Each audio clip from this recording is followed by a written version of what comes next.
Hello बेटा, good afternoon बेटा, good afternoon. आज थोड़ा नेटवर्क इशू के कारण ना लाइव क्लास नहीं हो पा रही हैं, तो इस कारण से मैं ये अपलोडेड वीडियो आपको डाल दे रही हूँ। आप घबराइए मत, आपका लॉस नहीं होगा पढ़ाई का, ठीक है। तो चलिए हम क्वांटम संख्या आज का हमारा टॉपिक है, तो क्वांटम संख्याओं को हम एक्सप्लेन करते हैं। आप ध्यान से सुनिएगा बेटा।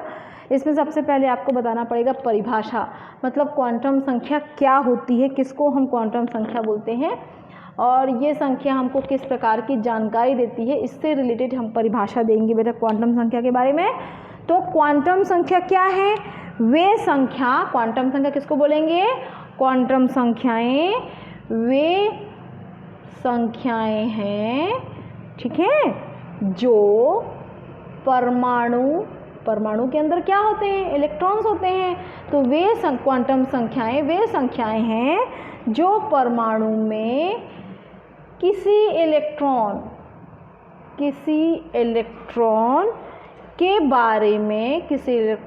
के बारे में संपूर्ण, मतलब पूर्ण इंफॉर्मेशन, कंप्लीट इंफॉर्मेशन, संपूर्ण जानकारी देती हैं। मतलब क्वांटम संख्याएं क्या होती हैं? परमाणु में जो कोई भी इलेक्ट्रॉन होगा उससे रिलेटेड संपूर्ण जानकारी हमको कौन देता है? क्वांटम संख्याएं देती हैं। अब ये जानकारी किस किस प्रकार की होती है? जानकारी तो बता देते हैं। जानकारी यहाँ पर संपूर्ण जानकारी मतलब किस प्रकार की इंफॉर्मेशन देखेंगे। यहाँ पर पहली इंफॉर्मेशन होती है ऊर्जा से रिलेटेड इंफॉर्मेशन। सेकेंड आप देखेंगे आकृति से संबंधित जानकारी भी हमको क्वांटम संख्याएं देती हैं। ऊर्जा से संबंधित जानकारी भी हमको क्वांटम संख्याएं देती हैं। थर्ड में देखेंगे अपन अभिविन्यास, एक एक को पूरा अच्छे से एक्सप्लेन करूंगी, अभी एक एक पॉइंट को आप समझते चलिए। अभिविन्यास। और फोर्थ पॉइंट में देखेंगे बेटा अपन चक्रण। तो ये चार प्रकार की इंफॉर्मेशन, इलेक्ट्रॉन, परमाणु में किसी इलेक्ट्रॉन के बारे में क्या क्या इंफॉर्मेशन देंगी, उससे ऊर्जा से रिलेटेड, आकृति संबंधी जानकारी, अभिविन्यास से संबंधित जानकारी और चक्रण से संबंधित जानकारी हमको कौन देता है? ये क्वांटम संख्याएं देती हैं। समझ में आया आपको? परिभाषा क्लियर है? तो ये चार प्रकार की जो जानकारी होती है इलेक्ट्रॉन से रिलेटेड, वो हमको क्वांटम संख्याओं के द्वारा मिलती है। ओके, क्लियर है? परिभाषा एक बार और रिपीट करती हूँ। तो क्वांटम संख्याएं वे संख्याएं हैं जो परमाणु में किसी इलेक्ट्रॉन के बारे में संपूर्ण जानकारी अर्थात उसकी ऊर्जा, उसकी आकृति, उसका अभिविन्यास और उसके चक्रण को व्यक्त करती हैं, उसे हम क्वांटम संख्या कहते हैं। ओके, क्लियर है? अब नेक्स्ट में देखेंगे क्वांटम संख्या के प्रकार। परिभाषा के बाद आप देखोगे कि ये जितनी प्रकार की, चार प्रकार की जानकारी दी है ना बेटा क्वांटम संख्याएं, तो वो चार प्रकार की क्वांटम संख्याएं ही होती हैं। अगर आपसे पूछे प्रकार कि क्वांटम संख्याएं कितने प्रकार की होती, तो आप बताएंगे चार प्रकार की क्वांटम संख्याएं होती हैं। सबसे पहले मैं आपको चारों प्रकार की क्वांटम संख्याओं के नाम बता देती हूँ, ठीक है। सबसे पहला नाम है मुख्य क्वांटम संख्या। मुख्य क्वांटम संख्या, ये इसका नाम है। पहली क्वांटम संख्या का नाम मुख्य क्वांटम संख्या, जिसको आप स्मॉल n से हम प्रदर्शित करेंगे। अभी पूरा डिटेल बताऊंगी। अभी मैं चार क्वांटम संख्याओं का नाम पहले बता दूं, फिर एक एक करके हम चारों के बारे में समझेंगे कि चारों क्वांटम संख्याएं हमको किसी इलेक्ट्रॉन के बारे में क्या जानकारी दी, किसी परमाणु के किसी इलेक्ट्रॉन के बारे में क्या इन्फॉर्मेशन दे रही। तो मुख्य क्वांटम संख्या, इसका नाम है, इंग्लिश में इसको बोलते हैं प्रिंसिपल, है ना। क्या नाम बोलते हैं इसको? प्रिंसिपल क्वांटम नंबर, ठीक है। इसको इंग्लिश में, हिंदी में दोनों याद रखेंगे। इसको प्रिंसिपल क्वांटम नंबर बोलते हैं। सेकेंड क्वांटम नंबर क्या होता है? दिगंसी क्वांटम नंबर या संख्या। इसको किससे डिनोट करते हैं? इसको हम देखेंगे L, स्मॉल l से इसको प्रदर्शित करते हैं। और इसका इंग्लिश में नाम देखें तो एजीमुथल मूथल। अब क्वांटम नंबर को शॉर्टकट में मार रही बेटा, क्वांटम नंबर ये, ठीक है। थर्ड है मैग्नेटिक, या इसको चुंबकीय क्वांटम नंबर बोलते हैं। क्या बोलते हैं? चुंबकीय क्वांटम संख्या। और इसको हम, चूंकि ये मैग्नेटिक इसलिए स्मॉल m याद रखेंगे, पूरी क्वांटम संख्याओं को हम स्मॉल लेटर से डिनोट कर रहे हैं। और इंग्लिश में इसको बोलेंगे मैग्नेटिक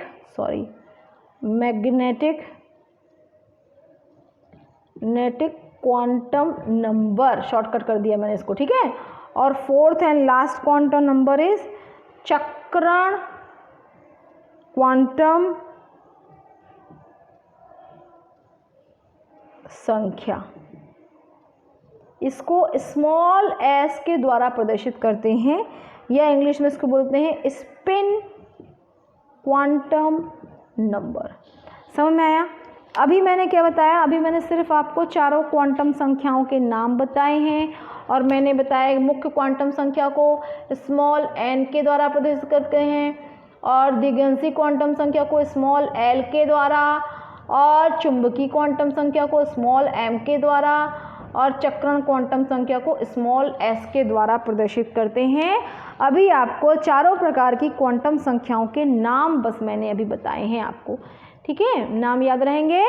पहला मुख्य क्वांटम संख्या, दूसरा द्विगंशी क्वांटम संख्या जिसको एजीमुथल क्वांटम नंबर बोलते हैं, देन थर्ड चुंबकीय क्वांटम संख्या मतलब मैग्नेटिक क्वांटम नंबर, फोर्थ चक्रण क्वांटम संख्या मीन्स स्पिन क्वांटम नंबर, ठीक है। और इसको चारों को हम किससे डिनोट करते हैं उसके बारे में मैंने इसको बताया। अब शॉर्टकट में इसका हम उसके बारे में भी जानकारी दे देंगे आपको। सबसे पहले अभी मैं आपको आज की क्लास में सिर्फ फर्स्ट 2 जो क्वांटम नंबर है उसके बारे में पूरी जानकारी दूंगी, है ना, और नेक्स्ट क्लास जो होगी उसमें मैं नेक्स्ट 2 का जानकारी दूंगी। तो अभी पहले मैं आपको मुख्य क्वांटम संख्याओं के बारे में पूरा डिटेल बताऊंगी, ठीक है। उसके बाद सेकेंड के बारे में पूरा डिटेल बताऊंगी, फिर देन आगे क्लासेस में। तो अभी हम पढ़ेंगे पहली क्वांटम संख्या, दैट इज मुख्य क्वांटम संख्या। तो सबसे पहले अपने को देखना है कि ये क्वांटम संख्या अपने को किसी की जानकारी दे रही है, इलेक्ट्रॉन के बारे में, परमाणु के अंदर जो किसी इलेक्ट्रॉन के बारे में जानकारी दे रही है। तो मुख्य क्वांटम संख्या हमको किस चीज़ की जानकारी देती है, तो याद रखेंगे सबसे पहले बात तो आपको लिखना है मुख्य क्वांटम संख्या को स्मॉल n से प्रदर्शित करते हैं, ठीक है। अब उसके बाद बताएंगे कि यह परमाणु में इलेक्ट्रॉन के ऊर्जा स्तर को व्यक्त करता है। किसकी जानकारी देता है? ऊर्जा स्तर। याद रखेंगे ये हमको ऊर्जा स्तर की जानकारी देता है ये क्वांटम नंबर, ठीक है। किसकी जानकारी देगा? ऊर्जा स्तर। इलेक्ट्रॉन के परमाणु में जो इलेक्ट्रॉन होंगे उसके ऊर्जा स्तर की जानकारी कौन देगा? मुख्य क्वांटम संख्या देगा। किसकी जानकारी देगा? ऊर्जा स्तर की। किसकी ऊर्जा स्तर? इलेक्ट्रॉन के, परमाणु के अंदर उपस्थित इलेक्ट्रॉन के ऊर्जा स्तर की जानकारी हमको कौन देगा? मुख्य क्वांटम संख्याएं देंगी, ठीक है।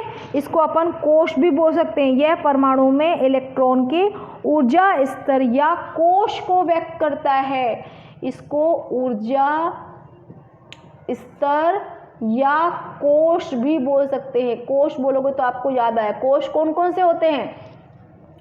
K, L, M, N, ये कोश होते हैं, याद आया? ये क्या है? कोश है ना। ऊर्जा स्तर मतलब कोश, इसके अंदर क्या होते हैं? इलेक्ट्रॉन होते हैं। और कल की क्लास में मैंने आपको बताया था N का, K के लिए N का मान 1, L के लिए N का मान 2, M के लिए N का मान 3 और N के लिए N का मान 4। याद है आपको? ये मैंने बताया था, याद है ना? तो इस तरीके से आपको याद रखना है कि मुख्य क्वांटम संख्या जिसको अपन स्मॉल n से प्रदर्शित करते हैं, इंग्लिश में प्रिंसिपल क्वांटम नंबर बोलते हैं, ये हमको परमाणु में जो किसी इलेक्ट्रॉन की ऊर्जा स्तर की जानकारी देता है, मतलब कोश के बारे में जानकारी देगा। तो यहाँ पर विभिन्न प्रकार के कोश होते हैं परमाणु के अंदर, आपको मालूम है K, L, M, N। और N का मान, ये देखिए n है ना, तो k के लिए n का मान 1, l के लिए n का मान 2, m के लिए n का मान 3 और इसके लिए 4। ठीक है, यहाँ तक हम कल भी हमने बताया था आपको, आई थिंक आपको याद होगा ये। और इनकी ऊर्जा का क्रम यदि हम देखें कि किसमें ऊर्जा ज़्यादा है, किसमें ऊर्जा कम है, तो ऊर्जा का यदि क्रम की बात करें, ठीक है, इनकी ऊर्जा का क्रम की बात करें अपन बेटा, तो याद रखना k की ऊर्जा का मान सबसे कम, फिर l, फिर m और उसके बाद n। तो सबसे ज़्यादा ऊर्जा किसकी होगी? ऊर्जा क्रम यदि हम बोल रहे हैं, है ना, ये क्या है? ऊर्जा का क्रम किसका? k l m n जो विभिन्न कोष हैं उसकी ऊर्जा का क्रम। तो सबसे कम ऊर्जा किसमें है? k में। इसमें ऊर्जा का मान सबसे कम है। सबसे ज़्यादा किसमें है? n में। ये सबसे अधिक ऊर्जा n में होगी। ठीक है, समझ में आई बात? तो इतना आपको याद रखना है। और साथ में आपको एक और फॉर्मूला हमने कल की क्लास में बताया था कि यदि किसी कोष में कोई l k हो, l हो, m हो, n हो, कोई भी कोष हो, सब किसी भी कोष में, चाहे वो k हो, चाहे l हो, चाहे m n हो, चाहे n हो, किसी भी कोष में अधिकतम इलेक्ट्रॉन की संख्या, मैक्सिमम, मैक्स इलेक्ट्रॉन की संख्या, किसी भी कोष में अगर निकालना हो मैक्स इलेक्ट्रॉन की संख्या किसी कोष में, है ना, कोष की बात कर रहे हैं, तो क्या फॉर्मूला है इसका? आपको मालूम है क्या? कल हमने पढ़ा था 2n²। ये जो फॉर्मूला है इसके द्वारा किसी कोष में मैक्सिमम इलेक्ट्रॉन की संख्या कितनी होगी उसको इस फॉर्मूले के द्वारा अपन निकाल सकते हैं। इसकी जानकारी मैंने आपको दे दी है इससे पहले भी, और आपको ये याद रहना चाहिए। याद रहेगा? तो इस प्रकार से यदि आपसे पूछेगा कि मुख्य क्वांटम संख्याएं क्या होती हैं, तो आप बिल्कुल बताएंगे। और इस प्रकार का आप चाहो तो डायग्राम बना सकते हो कि नाभिक है, उसके नाभिक के जस्ट पहले वाला कोष को अपन k बोलते हैं, उसके बाद वाले को l बोलते हैं, उसके बाद वाले को m बोलते हैं और उसके बाद वाले को n बोलते हैं। तो ये क्या है? k l m n विभिन्न प्रकार के ऊर्जा स्तर या इनको कोष भी बोलते हैं। और k के लिए n का मान 1, l के लिए 2, m के लिए 3 और n के लिए 4। अगर ऊर्जा का क्रम, तो सबसे कम ऊर्जा k की होती है और सबसे ज़्यादा ऊर्जा n की होती है। और यदि किसी कोष में मैक्सिमम कितने इलेक्ट्रॉन होंगे ये निकालना है, तो इसका फॉर्मूला 2n² है, जिसकी जानकारी आपको मैंने लास्ट क्लास में भी दी है बेटा। ठीक है, तो ये हुआ किसकी जानकारी? मुख्य क्वांटम संख्या किसे कहते हैं। यदि आपके एग्जाम में ऐसा क्वेश्चन आए, मुख्य क्वांटम संख्या क्या होती है, इससे हमको किस चीज़ की जानकारी मिलती है, क्या इन्फॉर्मेशन देता है, तो ये पूरी जानकारी आपको लिखना है कि ये हमको ऊर्जा स्तर के बारे में जानकारी देती है। ठीक है, और जो जितना मैंने पूरा एक्सप्लेन किया वो सारी बातों को आपको मुख्य क्वांटम संख्या में एक्सप्लेन करना है। सबको समझ में आएगी बात? याद रहेगा? क्लियर है? क्लियर है ना? अब इससे 2n² से इसकी वैल्यू निकाल सकते हैं आप। k l m n के लिए वैल्यू निकाल पाएंगे? निकाल पाएंगे बेटा? क्योंकि हम इसको पहले भी हमने निकाल के दिखाया था। यहाँ पर निकाल के दिखा लेते हैं एक बार और आपको। देखिए, फॉर्मूला तो यही है, फॉर्मूला ये है ना? तो 2 की जगह 2 लिखोगे और इसके लिए n का मान 1 है, इसके लिए n का मान 2 है, ठीक है, इसके लिए n का मान 3 है और ये वाले कोष के लिए n का मान 4। तो इस वाले फॉर्मूले में n का मान पुट करिए, ये 1 का स्क्वायर तो आ जाएगा 2 इलेक्ट्रॉन्स। यहाँ n की जगह 2 लिखोगे, ये फॉर्मूला में लिखोगे ना, तो क्या आएगा 2 स्क्वायर, तो कितना हो जाएगा 8 इलेक्ट्रॉन्स। यहाँ 2 इलेक्ट्रॉन, यहाँ 8 इलेक्ट्रॉन्स। इसकी बात करेंगे तो 2 3 स्क्वायर 18 इलेक्ट्रॉन्स टोटल। n की बात करें 2 4 स्क्वायर 32 इलेक्ट्रॉन्स। इस प्रकार ये फॉर्मूले का यूज़ करके, ये वाले फॉर्मूले का यूज़ करके इस तरीके से आप हर एक कोष में कितने इलेक्ट्रॉन होंगे उनकी संख्या आप निकाल सकते हो। समझ में आ रही बात? तो दो चीज़ें बताना है, मैक्सिमम क्वांटम संख्या की मैक्सिमम मतलब किसी भी कोश में कितने इलेक्ट्रॉन होंगे उसकी जानकारी निकाल सकते हैं इस फॉर्मूला से। ऊर्जा स्तर के बारे में आपको जानकारी देगा तो सबसे कम ऊर्जा K की होती है और सबसे मैक्स ऊर्जा N की होती है। सबको समझ में आई बात? ठीक है, तो ये हो गया मुख्य क्वांटम संख्या के बारे में, मैंने आपको बता दिया। द नेक्स्ट पढ़ेंगे अपन एजीमुथल क्वांटम संख्या। ठीक है, नेक्स्ट पढ़ेंगे अपन एजीमुथल क्वांटम संख्या, ये क्या होता है इसके बारे में जानेंगे अपन। ओके, 2 ही पॉइंट समझाऊंगी मैं आपको, देन 2 पॉइंट जो है वो कल समझाऊंगी। ओके, तो चलिए आ जाते हैं अपन सेकंड पॉइंट की ओर आएंगे, जिसमें देखना है अपने को नेक्स्ट क्या है, ये दिगंशी क्वांटम संख्या। सेकंड क्वांटम संख्या क्या है? दिगंशी क्वांटम नंबर, क्वांटम संख्या जिसको स्मॉल l से प्रदर्शित करते हैं। ठीक है, ये क्या होती हैं? तो l से प्रदर्शित करते हैं, ये लिखना है, इसको l से प्रदर्शित करते हैं। और ये क्वांटम संख्या उपकोश, पहला वाला क्या था? कोश की जानकारी दिया था, और ये उपकोश को व्यक्त करते हैं। इलेक्ट्रॉन के, ये दिग्वंशी क्वांटम संख्या इलेक्ट्रॉन के किसको व्यक्त करती है? उपकोश, उपकोश की जानकारी देते हैं। इसका उपकोश बोल सकते हैं, या इसको अपन उप ऊर्जा स्तर भी बोल सकते हैं। तो इसकी हमको उपकोश या उप ऊर्जा स्तर की जानकारी कौन देता है? दिगंशी क्वांटम संख्या या एजीमुथल क्वांटम संख्या देते हैं। ठीक है, अब याद रखेंगे, जब यदि आपको L का मान निकालना हो, मतलब दिग्वंशी क्वांटम संख्या का मान निकालना हो, तो इसके मान निकालने के लिए हम क्या करना चाहिए? N के मान पर डिपेंड रहते हैं, N के मान पर डिपेंड रहेंगे। क्यों? क्योंकि इसका फॉर्मूला जो आप देखोगे तब इसको समझ में आएगा आपका। तो याद रखना, L का मान निकालने के लिए आपको N का मान पता होना चाहिए। N का मान पता होगा, ज्ञात होगा, तभी आप L की वैल्यू निकाल सकते हैं। तो मतलब L का मान निकालने के लिए अपन N के मान पर डिपेंड है। ठीक है, ओके, याद रहेगा आपको। अब याद रखेंगे यहाँ पर जो 0 से इसके मान, L के जो मान होते हैं ना बेटा, L के मान 0 से n-1 तक होते हैं। इसकी वैल्यू कहाँ से होती है? इसके मान 0 से n-1 तक के मान होते हैं।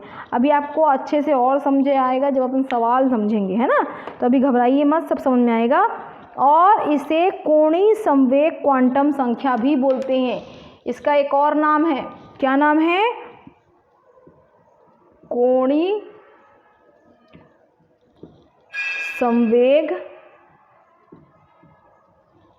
संवेग क्वांटम संख्या।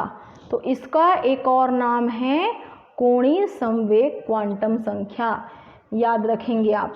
ठीक है, और इसके मान कैसे होते हैं? इसके मान 0 से स्टार्ट होकर n-1 तक इसके मान होंगे। अब यहाँ तक समझ में आया सबको? यहाँ तक क्लियर है ना? अब आगे देखेंगे बेटा, इसके बाद आगे अपने को देखना है, अब मान देखना, मान निकाल के देखना बेटा, थोड़ा ध्यान देंगे, है ना? ध्यान देंगे। अब मान निकाल के बता रही हूँ आपको मैं, तो एकदम यही आपको आपका सवाल वगैरह में जो आएगा ना एग्ज़ाम में, यही काम आएगा आपकी, तो ध्यान समझिए आप लोग। ओके, तो यदि देखें n का मान, यदि n का मान, ध्यान देंगे, यदि n का मान 1 है, यदि n का मान 1 है तो क्या बोलेंगे? इसको कौन सा कोश होगा? K कोश होगा ना। n का मान 1 है तो कौन सा कोश होगा? K कोश होगा। और K कोश होगा तो सिर्फ यदि K कोश होगा तो यहाँ पर L जो है, L का मान कितना होगा? 0 होगा। L का मान कितना होगा? 0 होगा, याद रहेगा। ठीक है, n का मान यदि 1 है तो L का मान 0 होगा। क्लियर? और यदि उपकोष की बात करें, उपकोष, तो यहाँ उपकोष होगा S। जब L का मान 0 होता है तो उपकोष S होता है। क्या होता है? उपकोष S होगा, याद रहेगा। अब उसके बाद यदि N का मान 2 रहे, ये 1 कंडीशन, ठीक है। अब N का मान यदि 2 रहे तो L का 2 मान होंगे, क्योंकि यहाँ पर N के 2 वैल्यू है, तो ये 0 और 1, ठीक है, 0 1। तो यहाँ पर कितने उपकोष होंगे? उपकोष जो होगा 2 होगा, S और P। तो ये 0, अगर L का मान 0 है ना तो उसका उपकोष S होगा। ये देखो यहाँ पर ही मैंने लिखा 0, यदि L का मान 0 तो उपकोष S, और L का मान 1 है तो इसका उपकोष P होगा। अभी समझते जाइए, आगे जब हम सवाल बनाएंगे तो आपको और अच्छे समझ में आएगा। उसी प्रकार यदि N का मान 3 है तो L का मान कितना होगा? 0 1 2, मतलब L का मान 0 से स्टार्ट होता है। देखो यहाँ पर भी L का मान पहले मैंने 0 लिखा, फिर L का मान 0 1 लिखा, L का मान 0 1 2 लिखा, तो कितने हो? 1 2 3। N के मान 3 थे इसलिए 3 लगे, N का मान 2 था इसलिए 1 2, N का मान 1 था इसलिए 0। तो स्टार्टिंग जो होता है L की वैल्यू 0 से ही स्टार्ट होती है, मतलब N का मान 0 से शुरू होता है। ओके, अब उपकोष की बात करें तो S P और ये D, 3 उपकोष होंगे। इसमें कितने उपकोष होंगे? उपकोष होंगे S P और ये D, ठीक है। अब आ जाते हैं N का मान यदि 4 हुआ तब, तो L के मान कितने होंगे? 0 1 2 3। तो S P D और F, ये 3, इसमें 4 उपकोष होंगे S P D F, याद रहेगा S P D F, ये F है। अब ये S P D F का फुल फॉर्म देख लेते हैं अपन।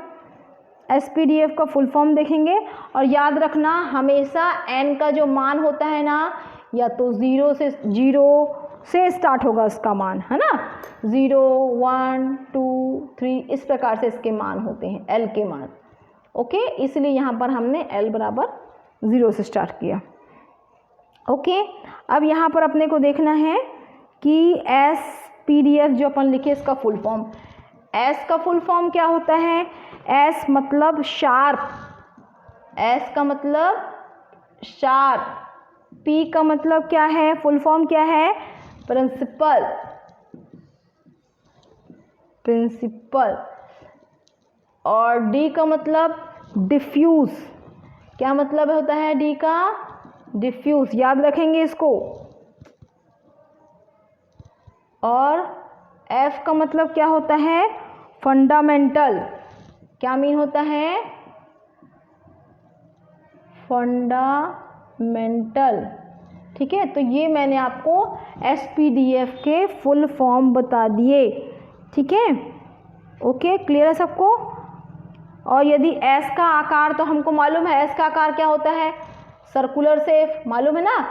S का आकार गोला आकार, P का आकार डंबल शेप, और D का आकार डबल डंबल, D का आकार डबल डंबल।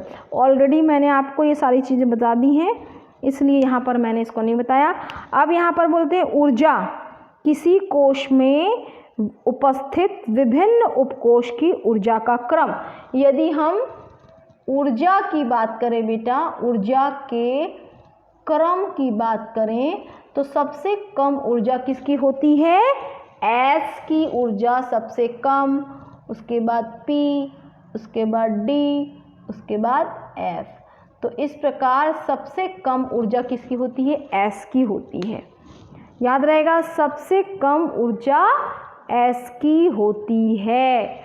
जैसे वहाँ पर K की सबसे कम ऊर्जा थी, वैसे यहाँ पर S की सबसे कम ऊर्जा होती है, ठीक है। याद रहेगा, सबको याद रहेगा जो मैंने पॉइंट समझाया, बिल्कुल ध्यान से समझेंगे इसको, ठीक है। ये हो गया। अब लास्ट एक फॉर्मूला है जिसको आपको याद रखना है, उसको बता देती हूँ मैं आपको। यहाँ पर कोणीय संवेग निकालने का एक फॉर्मूला है बेटा, इसको देख लीजिए, क्योंकि इसका नाम ही रखा गया है, एक नाम अलग से नाम है ना इसका, अभी हमने आपको बताया था। ठीक है, तो देखते हैं इसको, इसका नाम कोणीय संवेग क्वांटम संख्या भी बोलते हैं इसको, है ना। तो कोणीय संवेग निकालने का फॉर्मूला बस आपको बताऊंगी मैं आपको। कोणीय संवेग निकालने का फॉर्मूला जो है वो है √L+1, ठीक है, h/2π। ये कोणीय संवेग निकालने का फॉर्मूला है। अब यहाँ पर जो L है बेटा, तो L के मान अलग अलग होते हैं। ठीक है, L का मान 0 हो सकता है, L का मान 1, L का मान 2, L का मान 3, L का मान बस 3 है ना।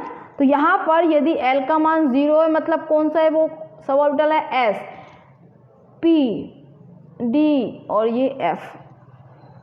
तो यहाँ पर SPDF माने S कक्षक के लिए यदि L का मान 0 पुट करोगे इस फॉर्मूला में, तो वो वहाँ का कोणीय संवेग निकल जाएगा। S कक्षक के लिए कोणीय संवेग का मान आप अलग रखेंगे, P के लिए L की जगह 1 रखोगे, D के लिए L का वैल्यू 2 रखोगे, F के लिए L की वैल्यू 3 रखोगे। तो इस प्रकार SPDF इनका अलग अलग कोणीय संवेग का मान आप निकाल सकते हैं इस फॉर्मूले का यूज़ करके। समझ में आई बात? याद रखना L का मान 0 से स्टार्ट होता है। यदि L का मान 0 है, इसका मतलब वो S ऑर्बिटल है, ये P है ना।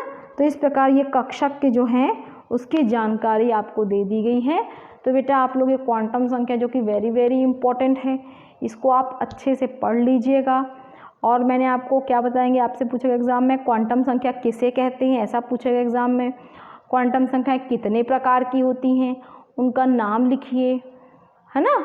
तो इस प्रकार से आपके एग्ज़ाम में पूछ सकता है। और अभी मैंने एट प्रेजेंट आपको 2 क्वांटम संख्याएं, मतलब मुख्य क्वांटम संख्या और एजीमुथल क्वांटम संख्या के बारे में, मतलब दिग्वंशी क्वांटम संख्या के बारे में आज मैंने आपको बताया। कल की क्लास में अपन नेक्स्ट जो 2 क्वांटम संख्याएं हैं, मीन्स चुंबकीय क्वांटम संख्या और चक्रण क्वांटम संख्या के बारे में आपको कल बताऊंगी। ओके, क्लियर है? तो ये जो है दिग्वंशी क्वांटम संख्या तक अपना क्लियर हो गया है। और कल का होमवर्क जो रहेगा आपका चुंबकीय और चक्रण क्वांटम संख्या, ये कल का होमवर्क है। ओके बच्चों, तो ठीक है, बाय बाय, मिलते हैं कल सेम टाइम। आज थोड़ा नेटवर्क इशू के कारण मुझे अपलोडेड वीडियो डालना पड़ रहा है। लाइव क्लास ले रही थी मैं, बट बार बार डिस्कनेक्ट हो रहा था, है ना, नेट कनेक्शन के कारण, पता नहीं वीक नेटवर्क इशू था जिसके कारण बार बार डिस्कनेक्ट हो रही थी। इसलिए मैंने लाइव क्लासेस को बंद करके मैंने ये रिकॉर्डेड मोड में आपकी क्लास ली है। आई होप आपको समझ में आ गया होगा। यदि कोई डाउट होगा तो कमेंट सेक्शन में कीजिएगा। ओके, और अपने इस वीडियो को आप अपने फ्रेंड सर्कल में भेजिए, क्योंकि ये वेरी वेरी इंपॉर्टेंट क्वेश्चन है, आपके एग्ज़ाम में ज़रूर आएगा। ओके बच्चों, बाय बाय।